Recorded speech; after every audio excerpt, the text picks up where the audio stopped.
ariko gira jewe mpure na Soro bwiwe rero niho twanamenyaniye na Fanny Lavine mu nyuma rero baca bapanga yitwa umubanyi Fanny Lavine na Soro ubwo Soro yararavye ati umutipe vraiment ndabona ko ashoboye reka ndamushire muri Soro nayo rero Soro na Fanny Lavine guhura kwanje nabo nabagiranije nabo bajoye urabona abantu barabagenzi bawe kuko barabagenzi kame iyo bahungabanye nawe hari hakatuma uhungabana gatoya ngaho kubera jewe navuga ati jewe ko ndumukinya sanzwe aba nimena muri cinema ndundi ivyabo je ntavyo nitaho mugabo navuga ni ko biri kose ko banzi ko ndumukinyi ntazobura uwungomwa akazarambwe ati ingo dukorana ibikoko rero waciye ngomwa ni Soro bisanzwe jewe uruhande novuga kugeza ino saha ndiko ndi kwansoro kuko niwe yangomwe akandondera mu bikorwa vyiwe novuga ati ndi kuyokote nyene ya Soro ariko Fanny nawe yo kugomwe no munsi wa mwitaba nukuri no mwitaba je ntangorane vise kuko barya ivyo bapfuye je ntavyo nzi hagati yabo je ntacyo twapfuye Fanny ntacyo twapfuye Soro we turi kumwe no kuvuga je wampamagaye je ntangorane muri iryo rero fe rouge kibano urashobora gusanga nk'umuvyeyi afise abana ugasanga nabagararije urabona ko nari mfise abahungu babiri n'umukobwa umwe akaja kwiga hanze mugabe karangira abaye nabi urabona ko yanandiriye n'umuhabarangira warabibonye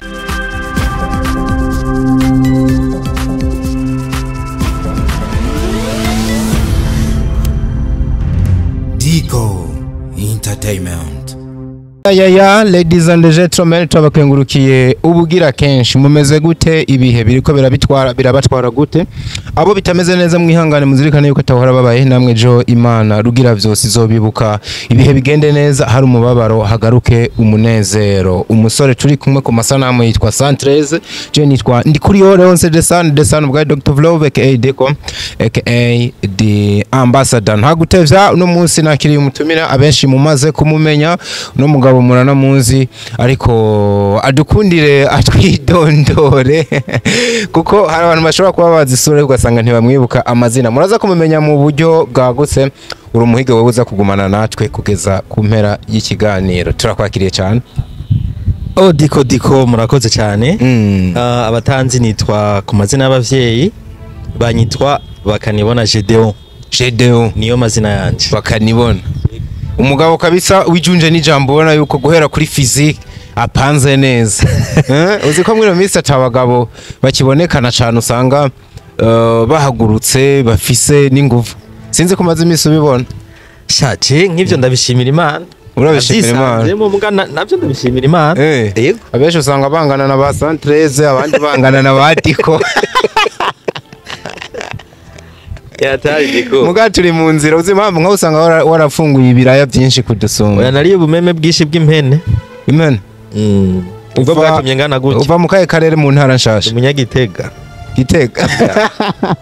komenga kaboga si cyane Gitega Gitega kaboga kararibwa cyane Santreze ayisakura kubera hari ari mu karere kiwe urabona yuko Imana icanga ibitandukanye abanyagitega babiri umwe no w'ingufu ni munini undi biro si byinshi urumva esha yatari ni hatari kabisa so ni wowe twakiriye hanyuma nk'ibisanzwe uri umukinyi wa film yego abantu benshi kwakira muri no minsi n'ubundi n'ivyo bikorwa baba barimo wavuze amazina yawe benshi bakunze kuba bafise n'utuzina babatazira we ntagatazirana akazina kanje kariko karigwa akazina kanje kariko karigwa k'ubuhizi ndiko ndagatora naramaze no kugapanga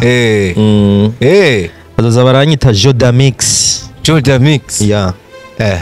ako niko kazina k'ubuhizi kagomba gucagurwa muri no minsi Jodamix Jeno bakazo bakakaze cyane kabisa bagategereza Jodamix kama kawa kama dawa kurundi ruhande hambavuye filme tugiye kwinjiramo cyane abenshi mu bariko barayikina ntibarabigira umwuga gose usanzwe ukorera uduke mu buzima busanzwe mu buzima busanzwe sanzwe nikorera twanje nyene novuga ko twanje privé ego no kuvuga ngo uvuze ngo twawe udandaza impene udandaza inka udandariza impuzu mu ruvumera mukora ibiki oya nibijanye na commerce kuko sanzwe uraze ko no mu gihe ca Yesu hariho abantu bita abarovyi b'abantu. yego Je nanje umugabo wanje no kunguruza akeneye kuja aho bashatse mu majambo make nkora transport. wow ntukeneye kuja no mu Bugande urabimufashamwe canke ni hano nyene muri meri Ndacari ko ndakorera ngaha muri meri ya Bujumbura. okay Yego umuntu wese akeneye kwiyunguruza arondeye witwa Jodamix aca muronka. Jodamix mugu baracamenyere kuri Jedeo yego ariko mu misi azoba ari Jodamix. muga nk'ubusanga mu bo mukorana akazi abo musangiye umwuga mine hari abamaze kumenya ako kantu ka Jodamix bariko barakamenyera. Yego nikazova kakubangamira kakabangamira n'umuryango wawe haramaze n'umuntu yiyita ugasanga nk'abana cyangwa umudamu uramutse umufise bataye bati none papa w'abana arakanguye none ati ibi bintu nibyiwiwe kwe. oya madame arazi ko n'abana barazi ko ndi umustar. Yego madame arazi kuri Jodamix ivyo bahungabanya bavyumvise. Yego ako uvuga ati papa arahaturiye noneho harahiye. Yego hagira hashe kabisa. Yego so birumvikana cyane abantu ku nshuro ya mbere bakumenye gose muri filme ya NSORO. Filme yari kirakogwa, filme yasize amateka none musa abantu bakivuga ngo ningaruke. Edayere twaraze NSORO aravuga ati gihe nicagera filme izogaruka. Mwahuye gute na nyeneyo kugeza igihe yumviriye kugukinisha muri filme? Kuraba neza burya jewe sinamenyekanye muri NSORO gusa. Ahubwo kugira jewe mpure na NSORO bwiwe twahuriye mu filme yitwa Hard Mission. Hard Mission yari filme ya Simo. Hard Mission ya Simo. Ego Simo. Simo. Rero niho twanamenyaniye na Fanny Lavine. Kuko nawe twayihuriyemo muri iyo sinema. Iyi Hard Mission. Iyo Hard Mission yari ya Simo. Mu nyuma rero baca bapanga yitwa Umubanyi. Iyo sinema yitwa Umubanyi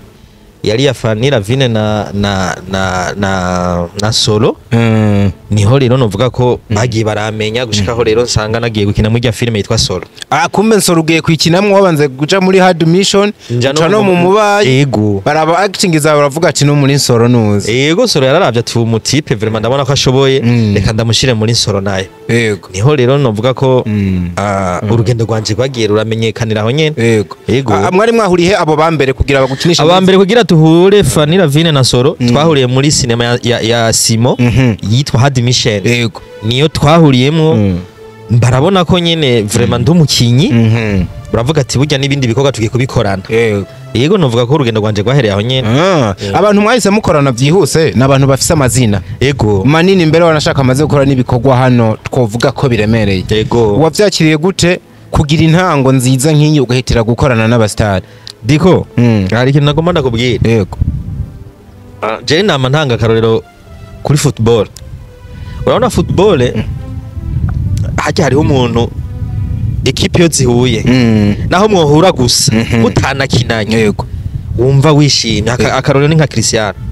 Cristiano canke kaja kuri Messi. Yego jewe rero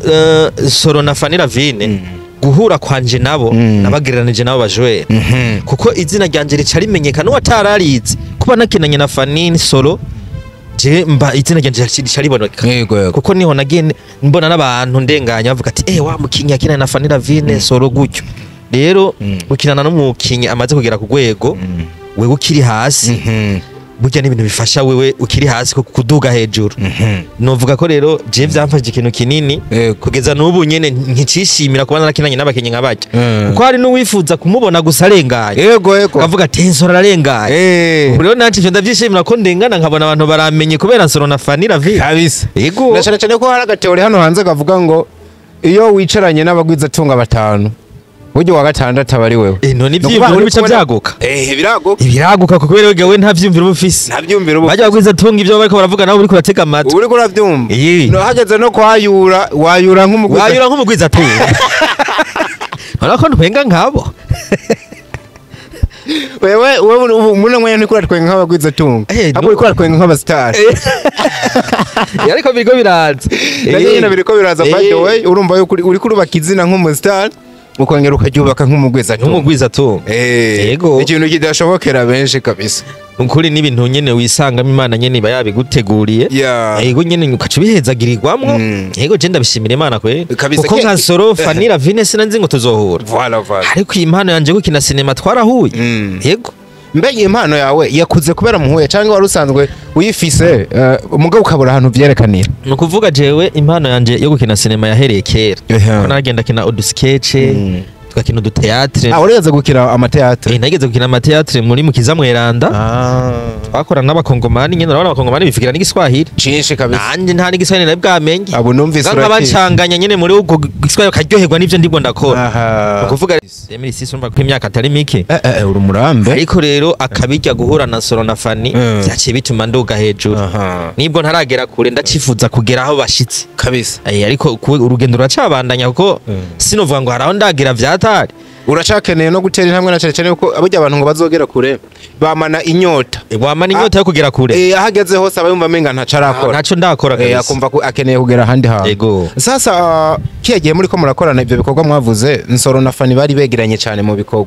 uyu munsi ntibacegeranye umwe ariko arakora ukwiwe wundi agakora ukwiwe wewe nk'umuntu wari ubakurikiye ari babiri ntibyahungabanije kariyere yawe urabona abantu bara bagenzi bawe kuko bara bagenzi kameme iyo bahungabanye nawe hari hakatuma uhungabana gatoya ngaho kubera jewe navuga ati jewe ko ndumukinya asanzwe aba nimena muri cinema ndundi ivyabo je ntavyo nitaho mugabo navuga ni ko biri kose ko banzi ko ndumukinyi ntazobura uwungomwa akazarambwe ati ingo dukorana ibikorwa rero waciye ngomwa ni Soro Soro no yaciye akugomwa Soro yaciye ngomwa ndakubaza turi ku ruhe ruhande mu bisanzwe jewe uruhande novuga kugeza ino saha ndiko ndi kwa Soro kuko niwe yangomwe akandondera mu bikorwa vyiwe novuga ati ndi kuyokote nyene ya Soro ariko Fanny nawe yo kugomwa no munsi wa mwitaba nukuri no mwitaba je ntangorane vise kuko bajya ivyo bapfuye je ntavyo nzi hagati yabo je ntaco twapfuye Fanny ntaco twapfuye Soro we turi kumwe nukuvuga je wampamagaye je ntangorane yego hano muri industry ngo hari aga system gahari atari na keza kitwa ngo munyankire sindagatoza neza ngo ndakamenya ngo munyankire we nk'ubu ukaba udahuza na Diko kubera udahuza na Diko bigaca biba ngombwa yuko wa mugenzi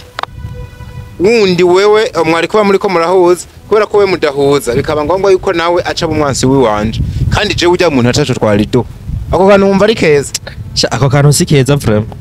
si keza kandi je ujya umuntu je twihuriza nawe kubera ko uri umugenzi mwakumva ko abaye mwansi wa gacha ngombwa ko naje tudakwiye gusubira kora mukanya oya je ivyo navyo nokorerako we navyo bakorera oya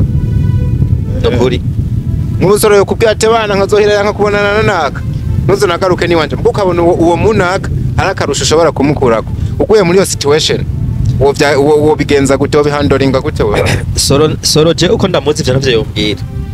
yombwira ngo ntuje gukina kwa kanaka oya nukuri abandana mubesheye aramuza atewe nako gashatani bikamufasha cyo kibazo wogikemura gute mwizina rya Yesu nikazona mutera ego frère nukuri ndio ego kwe ako gashatani urakanize nigaze kigera kamutera ego kwe imbere ko tugera kwindi film uri kurabonekana mwo kandi kunzwe ndashaka wibutse abantu neza muri Hard Mission wa Kinya witwa gute wari inde dimwe character wari umuntu ameze gute character yanje character urabona n'umubiri wanje werekana iki boss rumba jewe no mu masinema nkina keshi mba ndi boss uri mu boss yego sivye nyene ko nsanzwe ndi boss n'ubu uri no mu boss yego uri no mu boss kabisa yego ko yego ukuri mu bantu bake dukoranye ikiganiro baparitse imodoka hano hasi erega nito tuwe tubishimira Imana tunabivuge yego bishimira Imana yego wakino uri boss muri Hard Mission yego kwa Nsoro menga naho nyene wari umukire w'umwicanyi nimba ndavyibuka muri Nsoro oya muri Nsoro menga baguha mission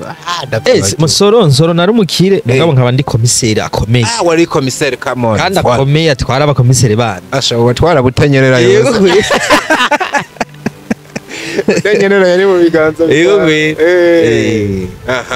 sasa turabandanya ubu filme rero iri hanze ariko barakubonekana sorry uri kurabonekana nko ku rugero runini kabisa nino filme yitwa Fer Rouge n'ubundi kuva muri BFA ni kwa Nsoro the Hero filme wakunzwemwo naho nyene mbashaka wibutsa abantu uri kurakina urinde hanyuma ho ikigeretse ko ni ihe message ni wehe butumwa buri ko barakugaragara ko cyane uri kurigisha biciye muri Fer Rouge merci cyane Diko muri Fer Rouge usibye ko bana narapfuye burya wamaze gupfa narapfuye ariko imbere yuko upfa ahandi umuzimu wajura umuzimu ko filime muratubesha ko erega ubwambere nakomeye ndagira ubwoba cyane buka gusa yuko nyuma y'irya scene upfa twongeye guhura ahantu ndavati wamuja baracahari okay vision yacu ya filme nukwerekana mu mico y'ikirundi canke mu kibano ukuntu abana kenshi ifise abana cyane cyane abahungu hari gihe umwe ashobora kubumugararije yego rero uri umuvyeyi utegeza kumenya ukuntu vyitwaramo muri iryo rero fe rouge impanuro yiwanje yari muri iryo fe rouge nukuri mu kibano urashobora gusanga nk'umuvyeyi afise abana ugasanga nabagararije urabona ko nari mfise abahungu babiri n'umukobwa yego umwe akaja kwiga hanze mugabi karangira bayi nabi urabona ko yanandiriye n'umuhabara ngira warabibonye nira happy urabona yari umuhabara wanje abera kiyavuga ati jewe iri habara rya muzehe sinoga narikoreye ko nanje urumva rero ngere nihaye kunjya muzehe urumva rero mu kibano rero ibyo birahari birahari rero gukina ajya amarore je bampa jewe wanje mba numva ari sawa kuko turatanga impanuro kuko nimba hariho nk'abana baba bameze kujya iyo aravye feruje aragira akantu yibwiriza ati burya kweri nanje meze nka kujya ifuko nihanura burya zirya n'impanuro kenda turatanga mu miryango kuko imiryango myinshi hari abana bameze kujya ugasanga umwana waragerageje ibishoboka byose ngo atera imbere kandi ugashiramo n'imitahe mugabe karangira aguhombeje ahubwo yego ivyo bintu wabishoboye kubemwa gute Jedeo kuko uri umupapa mukuru ndabivuga uko mugabo menga nturagera ku rugero rw'abari abapapa bo kwitwa ko bafise abuzukuru abakazana kurabona wari ufise abana bakuze wabishoboye gute kubibamwe hamwe nyene wagitinga nk'umuntu afise abana bakuze baba papa ibyo bintu uriko urasigura babibayemwo babizi ivyo rero kugira ndabibemo kujya ndabikesha nsoro ko bundi soro burya hajye ni watwandika yandika niho yandika sinema burya araraba umukinyi umwe ati uyu ashoboye aha rero aranadufasha kugira ati ibi bintu uza kubikora gutya nkoce bigenda bikesha nsoro ibera hari yubaho niba babikwandikiye ariko nawe we ndibaza yuko nawe nyene haravuga ati Jedeo yubawe kuba ndamwandikira bino bintu akabishobora akabiviva umupapa dushaka yuko abantu babona akaba ari we babona Saraka kubwira ati abana muzana nako bari kabisa urarenze insoro nawe aravyishimira kuko ivyo ntuma ndabimukorera neza kuko ntarigera mbwira ati burya ibintu wabikoze nabi novuga ko nawe avyishimira yego sasa uravye fe rouge hanigeze nubusa nuwavuyemwo sinova ngo kare kuko warumaze gukora byinshi hari indi tafari ubona yashize ko nubundi kuri kariya yawe byari ndi cyo kwishimira ukavuga ati mugabo byanka byakunda nta wivuga ariko hari aho navuye hari naho ngeze ya nubundi haraho navuye haraho ngeze none umva nkiri hasi ego ubundi hejuru erega nkanje ntavyo menya oya nukuri jewe mutamasoro yubahwe n'ivyo akora urabona ko ari ibintu biba birifise ubwenge cyane kuko urabona ko ari umwanditsi mwiza aritonda akaraba mbega mu gihugu cyacu Burundi abantu babayeho gute erega kwandika izi story nukuba ufise n'ubwenge ukitonda ukibaza ati mbe mu kibana abantu babayeho gute ibyo navyo turabimushimira ko zijya n'impanuro zigenda ziratangwa nukuri jewe ndashobora guhura urabona ko je nkora akazi ka transport ntwara abantu batandukanye kandi benshi baramenya bakambwira ati none by'ukuri mu buzima busanzwe umeze kujya zijya n'impanuro twe dutanga kugira namwe mihanuro ati nukuri vraiment uradukorako ati kuko turafise abantu usanga bameze kujya ati twahanuye bikanga ukumva umugabo umuhamagara ati ngo urabi iki gikorwa kiyo kirabera hano kuri televiziyo y'igihugu uraze ko irya sinema ica no kuri RTNB ati biradufasha abana bacu bariko barahanurwa biciye muri mirya bikino byanyu ukumva umuntu akubwira ati warankiniye ibintu kimenga mwarambonye canke jewe hariho n'umuntu twahuye aca mufumbatisha kanoti ka Samire hamwe ati nukuri jewe ati irya filime yanyu ndayiravye ati ndavye ukuntu wakinye ati urankora ku mutima akaracyatikira ati rabura za kumugafana ngiye kurara nasanze akanoti kijana Samire bya bintu birakora avuga ati bya bintu birakaze ngiye gushiramo ingufu bya bintu birakora umve umuntu araguteye hariho umuntu rero nubwo benshi batatubona yego wanashaka bifuza kutubona avuga ati by'ukuri byo mukora biratuneze okay nkuko je no bibona kweri ubu tuvugana filime ya Sabas iri hanze nk'umugabo bariko arakora amateka yitwa Intango wamaze kubonekanamwo nk'umukinyi w'iteka n'umundi agiye kwibonekamwo uruhande runini mvise n'amakuru yuko n'ubundi uzoba uri mwene b'abantu twariko turavuga Jede atabaye komisera aba general atabaye generale ni pasteur atabaye pasteur ni umubosi yego kimwe muri ico n'ubundi kiraza kugaruka mu ntagaruka Sabasi yakugomwa iki mwayaze gute kugeza igihe gushize mu ma big project yiwe ubone ko ari mu bantu bagezweho muri filme Burundi avuga ati Sabasi yubahwe ibi karakora badanye bije imbere yego Sabasi ku ngoma kwanje ni hahandi nyene burya nakubwiye nejo bundi ugendanye n'umubosi ubu mubosi kabisa ugendanye n'umuntu yanditse amateka aho uzandika amateka urayandika Sabasi ni hahandi nyene yambonye muri za filime za NSORO FANNY LAVINE avuga ati uyu muntu ndamukeneye ivyibura yarandondeye yego arambwira ati nukuri ndagusavye uzoze mu gikorwa canje ndamubwira nti je wakubise ushaka kuri ati kuko ivyo bikorwa ndabikunda wow ndavuga ati nta ngorane mutaha hacarangomwa twarakoranye ni filime yitwa Imvururu hajya mu mvururu rimwe ndimwo nyene Imvururu menga yagihuhusi TV aho rero umukire bavuga komeza ubumukire cyane urumva yuko bamaze kubikwatura oya urumukire mugabo tera intambwe ukomeze kuba umukire gose ubwo diko iyo bagoma bakwaturikiye hajya n'Imana igumishira ko akoro burya vuba ngiye kuba umukire nyene abantu nyene bavyemere babibone ko ari uku yego cyane yuko ngo muba muri ko murarema je nasomye iki ahantu ikintu cyanteye ubwoba kivuga yuko ngo keshi ibintu umuntu akunda gukina muri film 90% y'ivyo yakinye biramubako cyangwa ugasanga bikina vyarabaye ubundi rero wone babona ubaye mu milliardaire ko mu millionaire wo waramubaye ntibaze batangare oya ntibaze batangare kabisa yego uko nyine agomba bahezagira niko n'Imana igumi zirashirako yego mwisi impe mukomeza kubirema byose bikirema nyuma rero Sabasi racarango muko yego nubu iyo filme Intango ndayirimwo uyirimwo yego wewe wari uhari mu matournage shooting urabo kubyo bimeze ni filme wowe urabwira abantu ko bo kwitega iki bitega ikihe gicapo muri no filme bitewe n'ivyo wakinye n'ibindi bagenzi bawe bakinye bisanze iyi filme sino ivuga ko birebire ahubwo abafana bayo abafana ba filme ndundi bagende barabe Intango kuko no bivugira ngaha no bamenye ibanga nibagende birabire bo nyene bazobona amateka ya filme ndundi ibintu bimeze neza cyane bayirabe kabisa kubita amajema ama subscribe nyene bateze nyene umwuga cinema ndundi w'Uburundi imbere kabisa ni kuri GN Films nihiri kiraca ubona yuko part 1 yamaze gusohoka hanze bwana Jede ndagushimire cyane ko imbere ko ndakurekura ndashaka kumenya ngo abakinyi benshi mumaze guhura mu mafilme menshi numvaga gukora ama big project ninde mukinyi mumaze guhura kuri set canke muri scene uravuga ati kabisa uno muntu nawe aranyemeje dukinanye neza nubwo no heba film no munsi sinzigera ndamwibaje tumwe se babiri nice nkeneye umwe gusa ukeneye umwe umuntu vraiment turiko turakorana kandi jewe no buntu mangaruka ko ariko araduza umwuga wanje ukina filme novuga ati ni Libere Solo yego Solo niwe muntu yanguye hafi umva ko bari bahungabanye na FANNY LAVINE mugaba carangwa hafi novuga ko uyo muntu rero je kugeza no saha unamukubali respect aho ni ku ruhande rwo gufasha umuntu ariko araguterura navuze shagihe muri kuri tele muhuriye n'umuntu muri scene muri ko muragitinga kama atu n'umuntu kabisa kubisa ahantu tuyo nawe arandenze akumara insoro canka rundi muntu yagukirigisa uravuga ati ebana kutesha no jewe n'ubu nubwo burya bigoye kuvuga FANNY LAVINE n'umuntu arazi gukina kuko twarakinanye yego iyo sinema umubanye ari umuhabara wanje twarakinanye narabonye ko ari umuntu akina neza cyane kandi hariho umuntu rero muri ko murakinana nawe ivyiyumviro byawe biduga kuko ufatira hajya ariko arakina kwajya amajambo ariko arakoresha nawe ukayadugira uvuga ko nawe FANNY yafashije mu gukina nawe kuri scene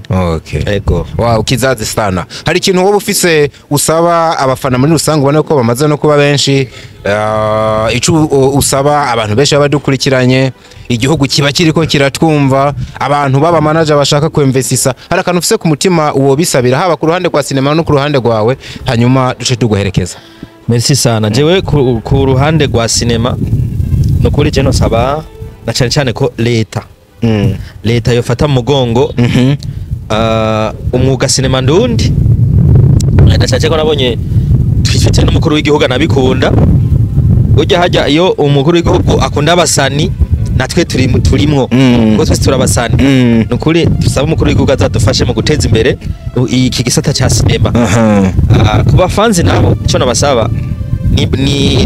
ni kwa kundi nyene guteza imbere mu gasinema ndundi ni za jeme ni subscribe kuraba ibikorwa ndundi kabisa kuko iyo uri kuraraba nk'ibikorwa vy'ahandi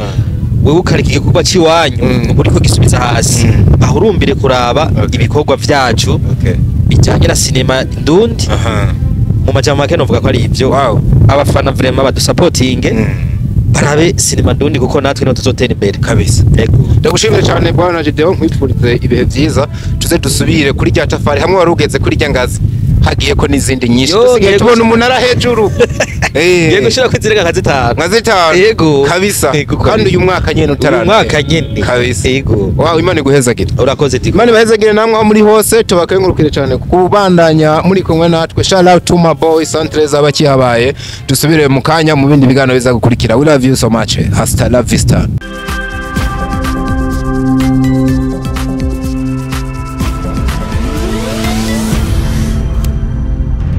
Digo Entertainment.